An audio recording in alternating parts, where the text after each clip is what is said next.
खिले हुए पुष्प का मुरझाना यदि निश्चित ही है, उदयाचल में आने वाले सूर्य का अस्ताचल में आना याद यदि निश्चित ही है, तो जन्म लेने वाले की मृत्यु भी निश्चित ही है ना।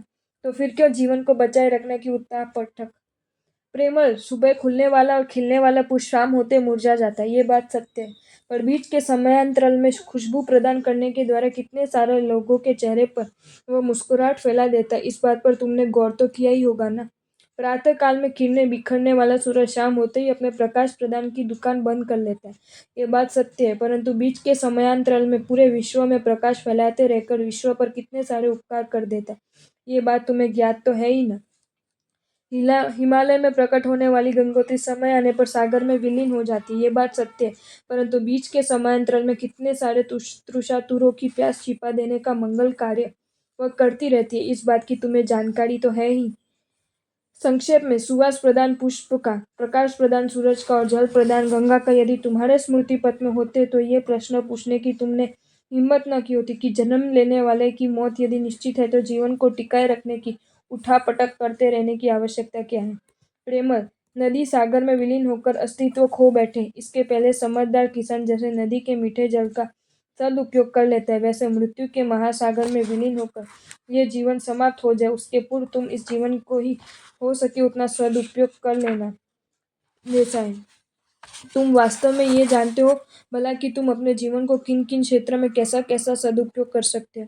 आंखों के द्वारा तुम प्रभु के दर्शन कर सकते हो, अपने आप को दुर्घटना से बचा सकते हो, सद्वाचन के माध्यम से स्वजीवन को सन्मार्गगामी बना सकते हो, अनेकानेक निर्दोष छोटे छोटे जीवों को तुम अभयदान दे सकते हो, कानों के द्वारा तुम सद्वचनों का श्रवण कर सकते हो, तुम्हारे जीवन को उन्मार्ग में वापस मोड़ सकते हो, तुम्हें प्राप्त शक्तियों की कीमत समझ सकते हो, मन के द्वारा तुम शुभ विचार कर सकते हो, शुभ भावनाओं से अपने चित्त को प्रभावित कर सकते हो, सत्य में प्रवृत्त होने के लिए स्वयं को तुम तैयार कर सकते हो, गलत तत्वों की खतरनाकता तुम समझ सकते हो। संक्षेप में, कमजोर और कुरूप बीज को भी यदि मालिक खाद देखभाल और पानी मिलते हैं तो वह जैसे विराट वृक्ष बनकर धरती पर खड़ा रह जाता है, वैसे संस्कारहीन दिखने वाले जीवन को भी यदि सन्मार्ग दर्शक गुरुदेव सत्य सामग्री अनुकूल संयोग आदि मिल जाते हैं तो वह जीवन निश्चित तौर पर सद्गुणों की खदान और सत्कार्यों का उपवन बन सकता है। वर्ण एक बात हमेशा ध्यान में रखना कि नदी के आने से पहले पांवों में पहने हुए जूते जिस तरह उतारे नहीं जाते, वैसे मृत्यु के आने से पहले जीवन को समाप्त नहीं किया जाता। जो कला आत्मसात करनी है वो कला प्राप्त जीवन के सदुपयोग की है।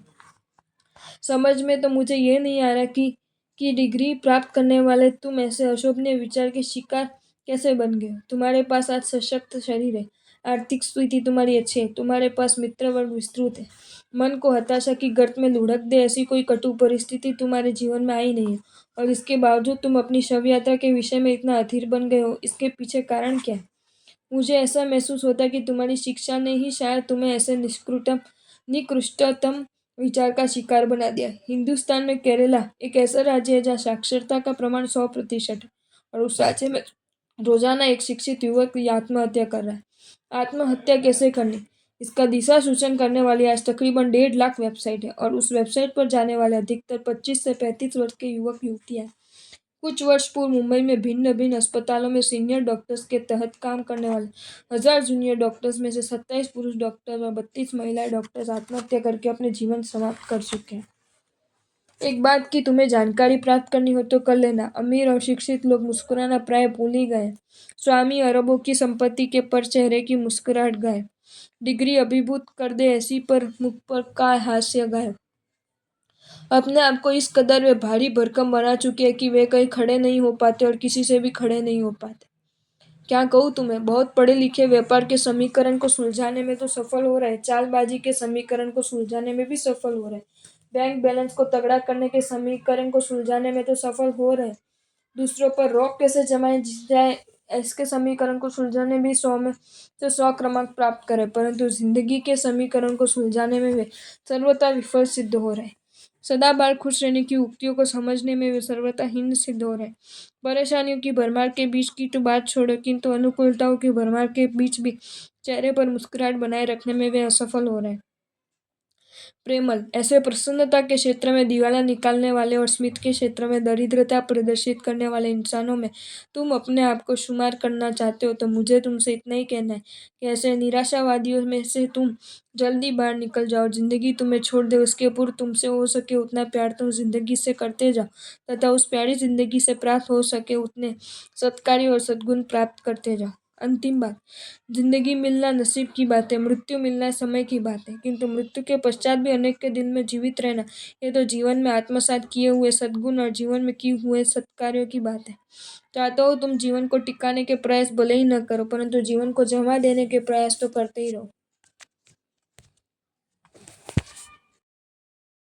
જો તમને આ વિડીયો ગમ્યો હોય તો આ વિડીયોને લાઈક કરો અને મારી ચેનલ જૈન ફેક્ટ્સ એન્ડ સ્ટોરીઝને સબસ્ક્રાઈબ કરો. ધન્યવાદ.